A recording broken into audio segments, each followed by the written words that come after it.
Okay, so we believe that ceasefire is not the correct term to use because it demands a halt to both sides, and in doing so, it frames the situation as a war between two equal sides when that's not the case. There is a colonizer, Israel, and a colonized Palestine. The Zionist entity has no right to be occupying Palestine in the first place, while the Palestinian people have absolutely all the right to defend themselves against their oppressors, including through armed struggle, as recognized by UN Resolution 3743. As long as there is injustice, there is going to be resistance. And since the language of the Israeli occupation is violence, the response of the Palestinian resistance is inevitably going to be violent as well. Therefore, calling for a ceasefire equates the illegitimate fire of the Israeli occupation with the legitimate fire of the Palestinian resistance, undermining the right to resist of the occupied people. As a result, we believe that the best way to address the situation is by calling for an end to the aggression, an end to the genocide, as a first step in line with the ultimate political end goal being the dismantling of the Zionist, settler colonial, apartheid, and genocidal state of Israel and the establishment of its fundamental antithesis, one democratic and secular Palestinian state from the river to the sea. So, as well, it's important to mention that when talking about Palestine, we have to remember that it's about 75-year-old situation, occupation, and that people, when we talk about the solution and what should come next, we also have to be clear about what we want, because if we call for a ceasefire, then going back to October 6th, which was the situation before October 7th, also applies as a ceasefire, because it's only a halt to the fire and then go back to the status quo that was before everything, before all of this started.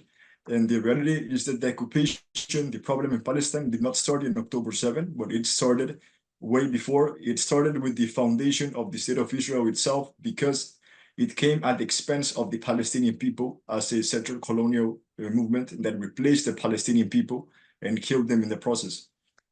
As a result, all the talk and narrative forward about the solution has to be clear that no colonizing power, in this case Israel, has in its interest to concede the land aspirations for the well-being of the people it is colonizing.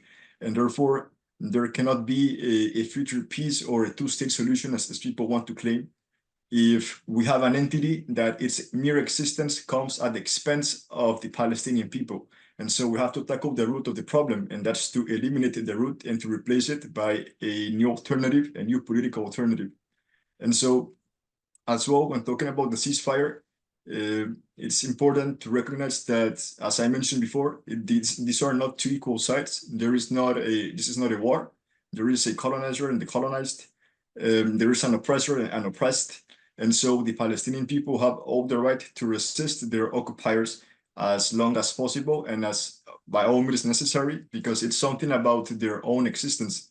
If they don't resist, if it wasn't for the Palestinian resistance, maybe the situation or the Palestinian cause would be dead at this moment. The purpose of the resistance in itself is to be like an objective that prevents the occupier, the colonizer, to have a free way to do whatever it wants with the people and to take all the land. And so if we call for a ceasefire and a ceasefire agreement is reached, then in the future, if the Palestinian people want to resist because they are still occupied, they are still deprived of their freedom, of their human rights, then people could say, oh, the Palestinians are the ones that broke the ceasefire. The Palestinians started this again, while it has to be framed that the Palestinian people will resist as long as their occupation continues, as long as the injustice continues. And so the only way forward is by getting real into getting a real solution, a new political solution on the ground. And that cannot happen with a two-state solution, because a two-state solution just would make permanent the injustice and the loss of land of the Palestinian people. It would cement the apartheid reality in Palestine. And it would just be a continuation of the status quo, which started before October 7, which would continue with the instability on the ground, and with the instability, the lack of peace. That's why from the One Democratic State Initiative, we are advocating for the only alternative political solution to be the establishment of the fundamental antithesis of the Zionist project, which is a one democratic state with equal rights for everyone, with equal representations for everyone, that will not discriminate according to religious or ethnic identity. Jews, Muslims, Christians, equal citizens of the state. The secular state in the sense that the religious beliefs should not influence the state policies, while this without undermining the liberty of the citizens of wearing religious attires or accessories, nor the practice of religion in public. And this secular state would remain neutral in front of the religious differences between within its own society. And as well, it's a state that would guarantee the right of return of the Palestinian people back to their hometowns or their place of choice in Palestine, and as well includes the right to compensation of the people. And that's why we propose that at this moment, what is necessary, what the focus has to be, is first of all, of course, to stop the aggression, to stop the genocide, to stop killing people.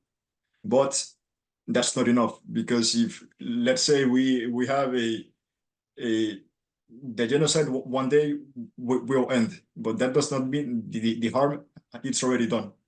And to move forward, we have to try to look to a new reality, a new political reality, and that's why we're trying to advocate for, and what we need to push for, because there should not be going back to the situation before October 7, because it's then what's the meaning of all of this? We're just going back to the situation that was before, and in 5 years' time, we're going to see that this again. So now's the time to get organized and to have a clear narrative that there cannot be peace, there will never be peace with a genocidal entity, with a colonial entity that comes at the expense of the Palestinian people. We have to replace it with a new political entity that provides justice, freedom, and peace.